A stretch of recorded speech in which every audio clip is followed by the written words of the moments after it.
India news पर आप देख रहे हैं देश का सवाल। अमेरिकी एयरफोर्स ने एयरस्पेस कंपनी बोइंग से GBU-57 massive ordnance penetrator MOP यानी बंकर बस्टर बमों को ऑर्डर दिया है। अमेरिकी फोर्स ने इन बमों को अपने स्टॉक को भरने के लिए कॉन्ट्रैक्ट दिया। अमेरिका ने बीते साल जून में ऑपरेशन मिडनाइट हैमर लॉन्च करते हुए ईरानी न्यूक्लियर ठिकानों पर बंकर बमों से हमला किया था। ये बम जमीन के नीचे जाकर टारगेट पर हमला करने की क्षमता रखते हैं। GBU-57 को दुनिया का सबसे ताकतवर बम माना जाता है, जिसे B-2 स्पिरिट बॉम्बर से गिराया जाता है। अमेरिकी एयरफोर्स की माने तो वो बोइंग को सोल सोर्स कॉन्ट्रैक्ट दे रही है। ऐसा किया जा रहा है क्योंकि ऑपरेशन मिडनाइट हैमर जो कि जून 2025 के दौरान हुआ था, उस दौरान GBU-57 के स्टॉक खत्म हो गए थे। अमेरिका और ईरान में बढ़ते तनाव के बीच यह ऑर्डर दिया गया है। ऐसे में ईरान पर फिर से बड़े हमले का अंदेशा गहरा रहा है। बड़ी बात यह भी है कि बंकर बस्टर बम सिर्फ B-2 जेट के जरिए ही गिराए जा सकते हैं, जो सिर्फ अमेरिका के पास है और इनकी मौजूदा संख्या 21 के करीब है, लेकिन एक्टिव सिर्फ 20 है। एक्सपर्ट्स क्या कह रहे हैं इस खरीद को लेकर, आइए आपको सुनाते हैं। अमेरिका का GBU-57 वो ऑर्डिनेंस पेनिट्रेटर बॉम्ब है जिसमें डिले फ्यूज लगा हुआ है, यानी कि वो पहले पेनिट्रेट करता है और उसके बाद एक्सप्लोड होता है। एक बम करीब 20 मीटर रीइंफोर्स्ड सीमेंट कंक्रीट को भेज सकता है और करीब 60 मीटर अर्थ को भेज सकता है, और एक के बाद एक ये B-2 स्ट्रेटेजिक स्टेल्थ बॉम्बर से ड्रॉप किए जा सकते हैं। यानी कि जो काम पिछले 12 दिन के युद्ध में अधूरा रह गया था अब किया जा सकता है। और अमेरिका अगर ईरान के ऊपर अटैक करेगा तो निश्चित है कि वो जाग्रोस रेंज की जो पर्वत श्रृंखला के नीचे उसकी बनाई हुई मिसाइल सिटीज हैं या उसके न्यूक्लियर ठिकाने हैं, उनके ऊपर हमला अवश्य करेगा। आने वाले समय में यदि ईरान के विरुद्ध कोई युद्ध छिड़ता है तो इसकी शुरुआत इजराइल भी कर सकता है। इजराइल और यूनाइटेड स्टेट्स ऑफ अमेरिका दोनों ही एक गहरे कोलैबोरेशन के साथ अपने ईरान की रणनीति बनाते हैं, और जिस तरीके से जून में जो यूनाइटेड स्टेट्स ऑफ अमेरिका के द्वारा ईरान के 3 न्यूक्लियर ठिकानों पर कार्रवाई की गई थी, उसके पहले इजराइल ने वो हमलों की शुरुआत की थी।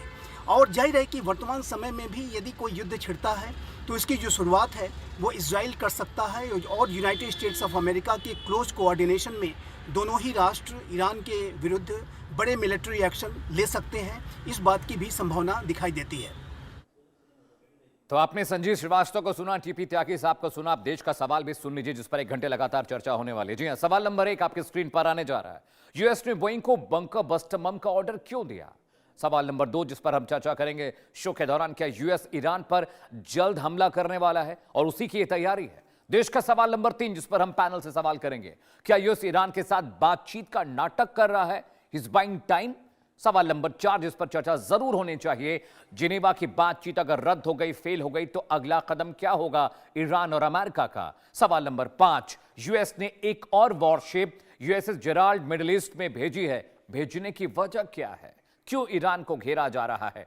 इससे पहले कि हम गेस्ट के पास जाएं, एक वॉर ब्रेकिंग आ रही है, उसका रुख करना बहुत जरूरी है। बिग बॉल पर आपको दिखाएंगे इस वक्त की बड़ी खबर, ब्रेकिंग न्यूज आ रही है। जी हां, अमेरिका ने ईरान पर सैन्य घेरा बढ़ा दिया। इस वक्त की बड़ी खबर बता दें, यानी जो पैरामीटर है अमेरिका लगातार ईरान के लिए सख्त करता जा रहा है। इस वक्त की बड़ी खबर आपको बता रहे हैं, जंगी जहाजों के साथ लड़ाकू विमानों का जमावड़ा भी लगातार अब बढ़ता जा रहा है।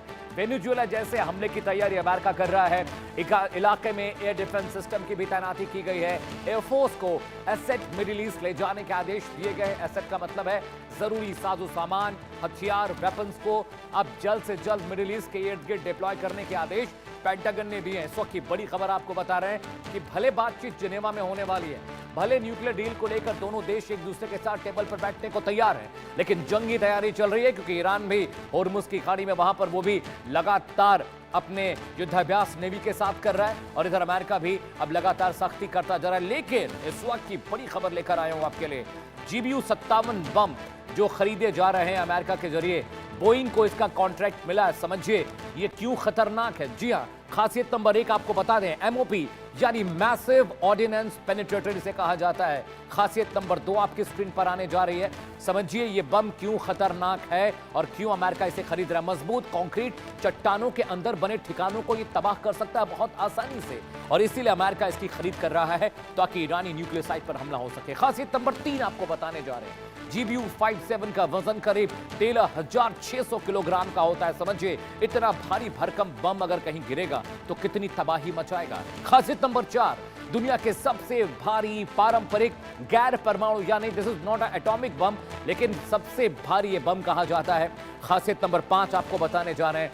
GPS आधारित गाइडेड सिस्टम से ये लैस होता है। बहुत प्रिसाइज, बहुत सटीक इसका निशाना है, जिसकी वजह से अमेरिका इसको खरीद कर इसका इस्तेमाल ईरान के खिलाफ कर सकता है। खासियत नंबर 6 आपको बताने जा रहे हैं। B-2 अमेरिकी स्टील बॉम्बर से इसे गिराया जाता है क्योंकि बाकी किसी जेट के पास इतनी ताकत नहीं है कि 11,000 किलोग्राम का बम ले जाए, कैरी करे, गिराए और उसके बाद उसका धमाका हो पाए, तो बहुत मुश्किल होता है। अब जिसकी हम बात कर रहे हैं, जिस B-2 बॉम्बर की, उसकी खासियत क्या है वो भी आपको बताने जा रहे हैं। जी खासियत नंबर 1 आपके स्क्रीन पर आने जा रही है। B-2 बॉम्बर क्यों खतरनाक है वो आपको हम बताने जा रहे हैं। दुनिया का सबसे एडवांस और सबसे महंगा स्टेल्थ जेट है जो रडार की पकड़ में नहीं आता, इसीलिए इसको स्टेल्थ कहते हैं। खासियत नंबर 2 आपकी टीवी स्क्रीन पर आने जा रही है। रडार पर पकड़ना बेहद मुश्किल है, इतनी खास टेक्नोलॉजी से लैस ये B-2 बॉम्बर है। स्पेशल फ्लाइंग विंग है जो इसको अदृश्य बनाती है, इनविजिबल बनाती है। रडार इसको ढूंढ ही नहीं पाते और ये फ्लाई करता रहता है, ऑपरेशन को अंजाम देता है और वापस लौट आता है। इसके अलावा खासियत नंबर 4 आपको बताने जा रहे हैं किस तरीके से यह काम करता है। खास कोटिंग एंगल स्ट्रक्चर वाला जेट है, यानी रिफ्लेक्टर्स एब्जॉर्ब कर लेते हैं रडार के सिग्नल को, इसलिए इसको देख नहीं सकते। इसकी विंग्स इतनी स्पेशली डिजाइंड है कि इसकी रफ्तार दुनिया के किसी भी स्टील्थ फाइटर जेट से कहीं ज्यादा होती है। जी हां, खासियत नंबर 5 आपको बताने जा रहे हैं क्यों B-2 स्पिरिट खतरनाक है। बिना रिफ्यूलिंग के 11,000 किलोमीटर तक का फ्लाई जोन है, इसका फ्लाई एरिया है, यानी 11,000 किलोमीटर ये फ्लाई कर सकता है। मेरे पीछे भी स्क्रीन पर जिस जेट को आप देख रहे हैं यही B-2 बॉम्बर स्पिरिट है। खासियत नंबर 6 आपको बताने जा रहे हैं। जी हां, एरियल रिफ्यूलिंग अगर इसको मिलती रहे, हवा में अगर इसका ईंधन लगातार भरते रहे, तो दुनिया के किसी भी कोने में पहुंच सकता है, कहीं भी जा सकता है। इतना खतरनाक ही है। मेरे पीछे आप देख सकते हैं B-2 बॉम्बर को फ्लाई करते हुए। खासियत नंबर 7 आपकी स्क्रीन पर आने जा रही है। B-2 स्पिरिट खतरनाक क्यों? अमेरिका का fighter jet nuclear bomb, smart guided bomb carry कर सकता है, यानी न्यूक्लियर वेपन के जरिए भी इसको डेटोनेट करना बहुत आसान है। ये न्यूक्लियर वेपन को कैरी कर सकता है, गिरा सकता है, हमले कर सकता है। खासियत नंबर 8 आपकी स्क्रीन पर हम बताने जा रहे हैं क्यों ये खास है। 18,000 किलोग्राम से ज्यादा की क्षमता, सोचिए 18,000 किलोग्राम से ज्यादा की क्षमता का पेलोड ये कैरी कर सकता है। कितना खतरनाक, कितना भारी भरकम ये है। इसके अलावा खासियत नंबर 9 आपकी स्क्रीन पर आने जा रही है, जो आपको बता रहे हैं B-2 बॉम्बर के बारे में। GPS गाइडेड बम जैसे सटीक वेपन का इस्तेमाल होता है, इसीलिए बहुत दूर से भी अपने निशाने को बिल्कुल सटीक लगाता है। पिन पॉइंट प्रिसीजन के साथ ये अटैक करता है, यानी एक सुई को भी अगर निशाना लगाना हो तो B-2 बॉम्बर सबसे सटीक निशाना लगाता है। खासियत नंबर 10 आपकी टीवी स्क्रीन पर आने जा रही है, जो मैं आपको बताऊंगा।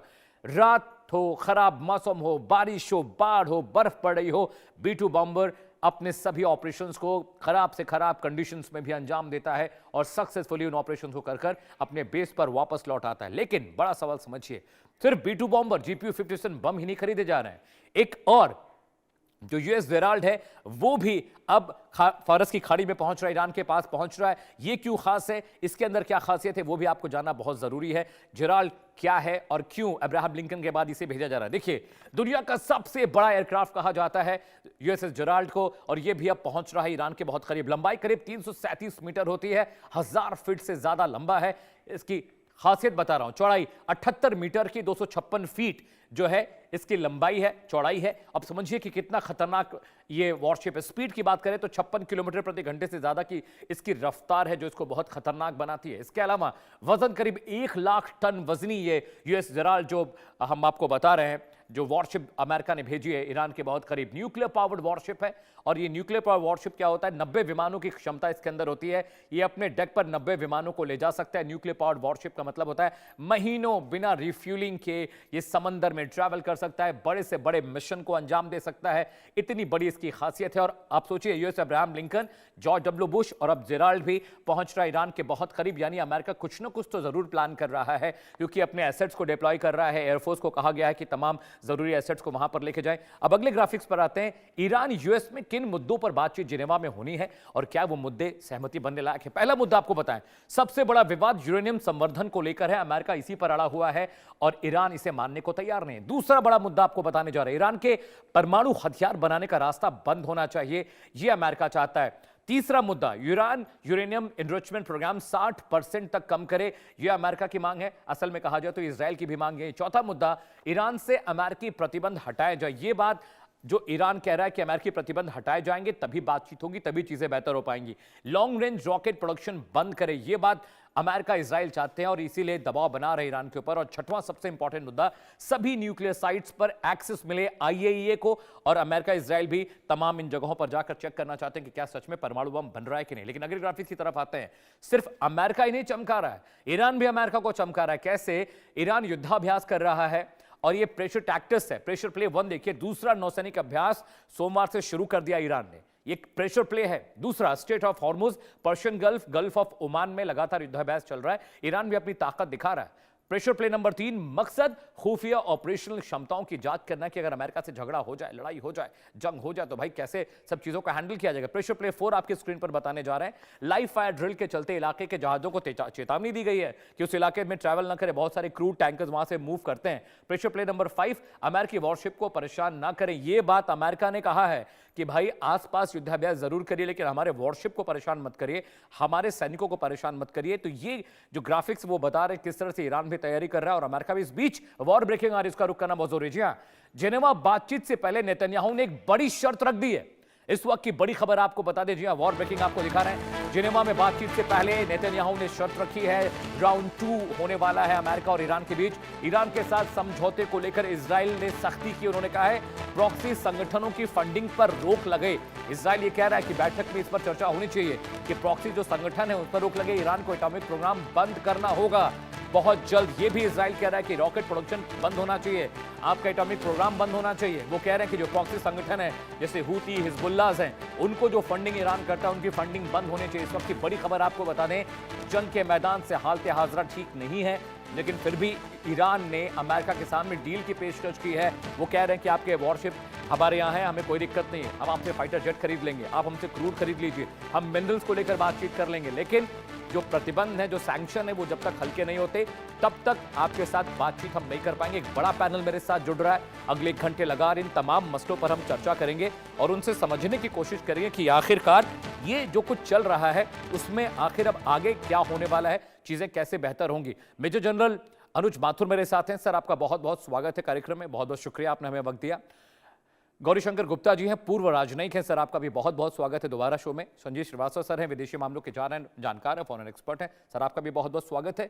फराज सईद मेरे साथ है, पाकिस्तान से जुड़े हैं, पाकिस्तानी पत्रकार हैं। फराज भाई, आपका भी इंडिया न्यूज़ पर बहुत बहुत स्वागत है। शो हमारा है देश का सवाल। सबसे पहले मैं जाऊँगा मेजर सर, आपके पास आ रहा हूँ। मेजर साहब, अब देखिए जिनेवा में बातचीत चलने वाली है दोनों देशों के बीच में, लेकिन इस बीच अमेरिका ने बोइंग को एक बड़ा ऑर्डर दिया है। जो बंकर बस्टर बम्स हैं उनकी एक बड़ी खेप खरीदने की बात हुई है और 1 गो ऑर्डर दिया गया, क्योंकि जून में पिछले साल जब B2 बॉम्बर्स ने ईरान की न्यूक्लियर साइट पर हथियार बम गिराए थे तो वो जो उनका क्लस्टर था वो खत्म हो गया था, उसके भंडार खत्म हो गए थे। तो एक तरफ आप बातचीत कर रहे हैं, राउंड 2 होने जा रहा है वहाँ पर जिनेवा में, ओमान का फर्स्ट राउंड फेल हो गया, इधर ईरान भी अपना वॉर प्रैक्टिस कर रहा है, युद्धाभ्यास वो भी कर रहा है।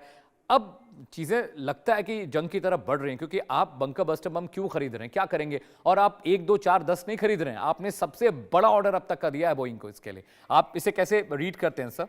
How do you see it sir? देखिए, मैं आपको एक बात बताना चाहता हूँ। सबसे पहले तो जय हिंद और आपका आभार। जय हिंद सर। सबसे बड़ी बात यह है कि ये जो एस्केलेशन आज आप मिडिल ईस्ट में देख रहे हैं वो बहुत रियल, सीरियस और बहुत जबरदस्त शो ऑफ फोर्स है। आप इतनी ज्यादा वहां पर आपने फोर्सेस इकट्ठी कर दी हैं गल्फ रीजन में। यूएसएस जेराल्ड आर फोर्ड का आपने नाम लिया। सबसे बड़ी बात यह है कि आप 2 कैरियर बोर्न फोर्सेस आपने वहां पर लगा दी है। जब भी एक एयरक्राफ्ट कैरियर की हम बात करते हैं, वो एयरक्राफ्ट कैरियर कोई एक अकेला जहाज नहीं होता है। आपने उसकी खासियत बताई है। उस एयरक्राफ्ट कैरियर के साथ उनकी जो फोर्स होती है उसमें 10, 12, 15 और क्रूजर्स, फ्रिगेट्स और डिस्ट्रॉयर्स और न्यूक्लियर सबमरीन्स और